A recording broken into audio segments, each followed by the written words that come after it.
کوئی شیو کراتا ہے تو اس کے لیے جھوٹ بولنا جائز تو نہیں ہوتا. ایک میرے دوست نے شیو کرا دی. میں نے کہا شیو کیوں کرائی؟ کہا جی سارا دن جھوٹ بولنا پڑتا تھا. تو میں نے کہا اب تو 2 گناہ ہو گئے، پہلے 1 کرتے تھے اب 2 ہو گئے. وہ لگے بندے 1 سے تو معافی ملی ہوئی تھی، اب 2 اکٹھے کر لی. اور جھوٹ بولنے کا تعلق داڑھی سے تھوڑا ہی ہے. داڑھی ہے تو سچ بولو، داڑھی نہیں تو جھوٹ بولو. اس کا تعلق تو کلمے سے ہے. کلمہ پڑھنے کے بعد جھوٹ بولتے ہوئے شرم آنی چاہیے.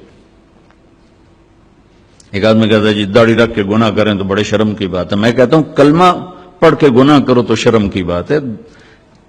گناہ اور ثواب، جزا اور سزا، حلال اور حرام کا تعلق پگڑی سے نہیں، نماز سے نہیں، روزے سے نہیں، حج سے نہیں، داڑھی سے نہیں، کلمے سے ہے.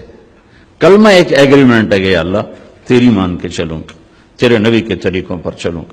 پھر میں انسان ہوں، کوئی خطا وطا ہو جائے تو معافی مانگوں گا، استغفار کروں گا. تو کسی کی برائی کی وجہ سے اس کی نیکی کو نہیں اچھالنا چاہیے. لو جی ان حجاں دا کی فائدہ، ان نمازاں دا کی فائدہ. میرا اللہ کہتا فمن یعمل مثقال ذرۃ خیرا یرہ ومن یعمل مثقال ذرۃ شرا یرہ. میرے بندو 1 رائی کے برابر اچھائی کرو گے میں اس کی جزا دے دوں گا، برائی کرو گے میں اس کی سزا دے دوں گا. اور سزا میں کہتا ہے پھر جس کو چاہے معاف کر دوں. لیکن تمہاری نیکی ان اللہ لا یضیع اجر المحسنین، تمہاری نیکی میں ضائع نہیں کروں گا. ہاں بعض گناہ ایسے ہیں جو نیکیاں اڑا کے لے جاتے ہیں، کوئی شک نہیں. ظلم ایک ایسا گناہ ہے جو نیکیاں اڑا کے لے جاتا ہے، اور بہت سے ایسے گناہ ہیں جو نیکیاں اڑا کے لے جاتے ہیں. حرام کا لقمہ ایک ایسا گناہ ہے جو نیکیاں اڑا کے لے جاتا ہے.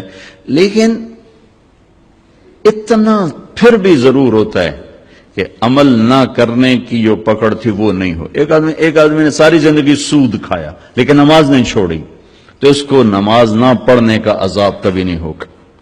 نماز پر جو کچھ ملنے والا ہے وہ تو نہیں ملے گا، لیکن نماز نہ پڑھنے کی پکڑ نہیں ہوگی.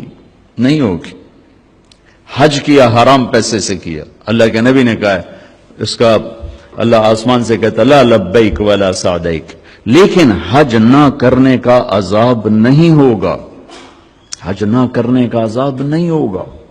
حرام پیسے سے روزہ رکھا اور افطار کیا، روزے کی حاضری لگ گئی، اجر نہیں ملے گا. حاضری لگ گئی، نماز کی حاضری لگ گئی، حج کی حاضری لگ گئی. یہ اللہ کی شان کریمی ہے. اور پھر پتہ نہیں یہ کب توبہ کر رہے ہو سارا معاف ہو جائے اور میں اعتراض کر اللہ کی نظروں سے گر جاؤں.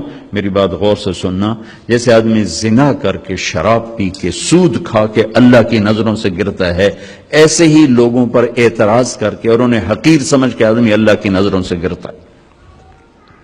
کسی پر اعتراض، کسی کی حقارت، کسی کی برائی، یہ کوئی آدمی ہے، یہ کوئی مرد ہے، یہ کوئی انسان ہے، یہ کوئی عورت ہے، یہ جملے نہ بولا کرو بھائیو.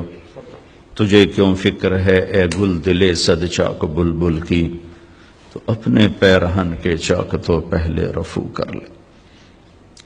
ہمارے استاد صاحب فرمایا کرتے تھے، جن سے میں نے تفسیر پڑھی، دھن رے دھنیے اپنی دھن پرائی دھنی کا پاپ نہ پن، تیری روئی میں 4 بنولے سب سے پہلے ان کو چن.